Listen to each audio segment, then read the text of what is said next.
Hi అండి, నేను మీ Saisri. Welcome back to Naisa nighties. ఈ రోజు మీరు చూస్తున్న ఈ నైటీస్ వచ్చేసి మనకి లేస్ నైటీస్ రౌండ్ నెక్ వస్తుంది.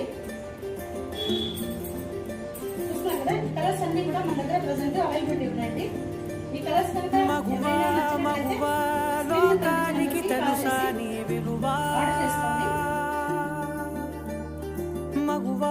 మగువా నీ సహనానికి సరిహద్దులు కలవా, అటు ఇటు అన్నింటా నువ్వే జగమంతా, పరుగులు తీస్తావు ఇంట బయట, అలుపని రవ్వంతా అననే అనవంట.